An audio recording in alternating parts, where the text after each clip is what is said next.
Okay, so next है characteristics of air. Air की विशेषताएं। Air has a weight. Air में क्या होता है? वेट होता है। Air has a definite weight. Air में एक डिफाइनाइट वेट होता है। Through air is invisible. और एयर इनविजिबल होती है। इनविजिबल मतलब होता है दिखाई नहीं देती। For example, weight one deflated football and other filled with air. आपको अगर आप लोग एक हवा निकली हुई फुटबॉल और एक हवा भरी हुई फुटबॉल को वेट करेंगे, मीन्स उसको तोलेंगे, देखेंगे उसका वेट कैसा है। The football with air is heavier than the empty football.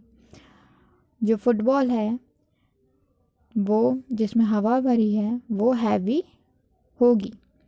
किससे? एम्प्टी फुटबॉल से। जो खाली फुटबॉल है उससे। This show that air has a weight. ये दिखाता है कि एयर में भी वज़न होता है।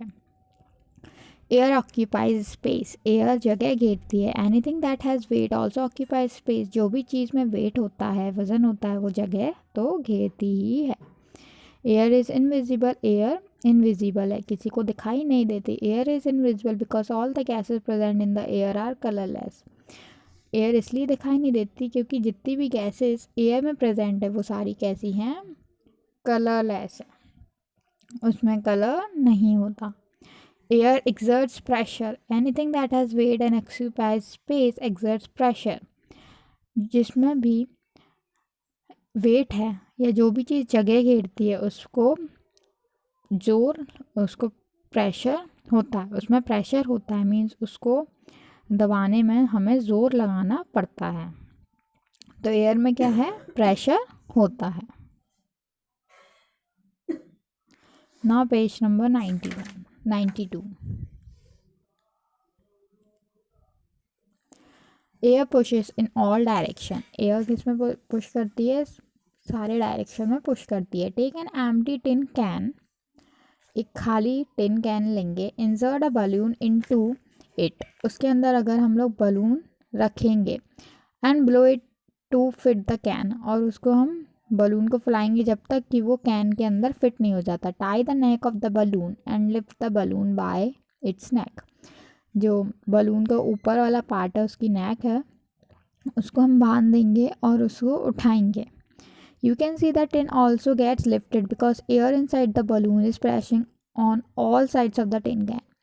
आप देखेंगे कि जो एयर है जो बलून के अंदर, वो सारे साइड्स में, जो टिन कैन है उसके साइड्स में फैल गई है, मीन्स उसने बहुत सारा स्पेस घेर लिया है टिन कैन का।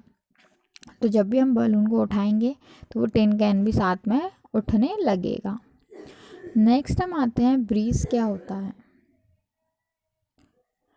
The heat from the sun warms the earth during the day.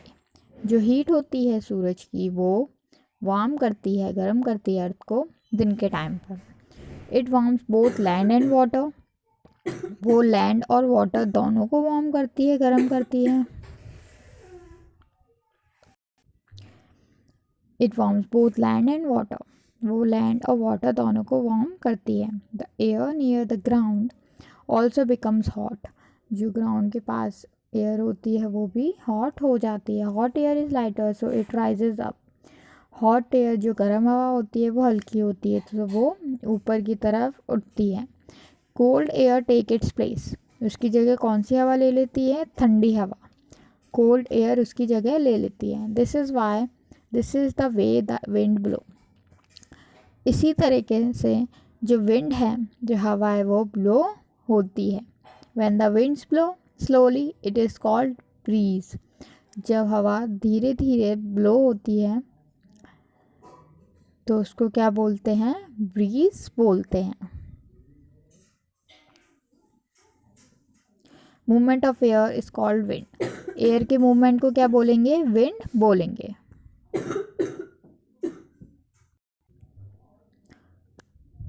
Okay, hot air is lighter than cold air. Hot air जो कोल्ड एयर है उससे हल्की होती है। Thus it rises upward. इसलिए वो ऊपर की तरफ उड़ती है। When a lighted match is blown out the smoke moves upward. जब भी माचिस की जब तीली हम जलाकर बुझाते हैं तो हमने देखा है जो स्मोक है वो ऊपर की तरफ उड़ती है, क्योंकि वो गर्म होती है स्मोक, जिसमें धुआं निकलता है, फिर बाद में वो स्मोक, उसकी जो स्मोक है वो किसकी तरफ उड़ती है, ऊपर की तरफ उड़ती है। The smoke moves upwards as hot air rises up. जो स्मोक है वो ऊपर की तरफ उड़ती है, जैसे कि गर्म हवा भी ऊपर की तरफ उठ जाती है। Next, the sun cause movement of hot air and cold air, but does the sun heat land and water equally. जो सन है वो मूवमेंट तो कर देती है हॉट एयर और कोल्ड एयर का, लेकिन जो सन है वो क्या हीट कर पाती है, मीन्स पानी और ज़मीन को इक्वली गर्म कर पाता है सन। देखते हैं, हमने ये तो देख लिया अभी कि जो सन है वो मूवमेंट हॉट और एयर और कोल्ड एयर का कर पाता है, लेकिन क्या वो लैंड और वाटर को इक्वली हीट गर्म कर पाता है। During the day the land gets heated quickly. दिन के टाइम पर क्या होता है, जो ज़मीन का हिस्सा है वो जल्दी गर्म हो जाता है, but the sea water does not. लेकिन जो समुद्र का पानी है वो नहीं होता। You can test this by walking bare foot on the soil. आप इसको टेस्ट भी कर सकते हैं, जैसे कि गर्मियों के टाइम पर या दिन के टाइम पर आप नंगे पाँव मिट्टी पर नहीं चल सकते क्योंकि वो गर्म हो जाते हैं। Your feet will burn, but if you dip your feet in water you will find it cold. और जब भी आप चलने लगेंगे नंगे पाँव गर्म सतह पर, तो आपको क्या होगा, आपके पैर जलने लगेंगे, फीट कैसे हो जाएंगे, बर्न हो जाएंगे। देन फिर आप क्या करते हैं, उसको पानी में डिप करते हैं। पानी में डिप करेंगे तो देखेंगे कि पानी तो ठंडा है। तो इससे क्या पता चलता है कि हीट जो है वो, जो सन की हीट है वो लैंड और वाटर को इक्वली गर्म कर पाता है या नहीं। तो नेक्स्ट पेज है, हम आ जाते हैं 93 पर। इसमें हम पढ़ेंगे क्या वो एक्चुअल में जो सन है वो हीट कर पाता है लैंड और वाटर को इक्वली या नहीं। Okay, so now sea breeze and land breeze, ये दोनों हम नेक्स्ट क्लासेस में पढ़ेंगे। आज के लिए इतना ही, थैंक यू।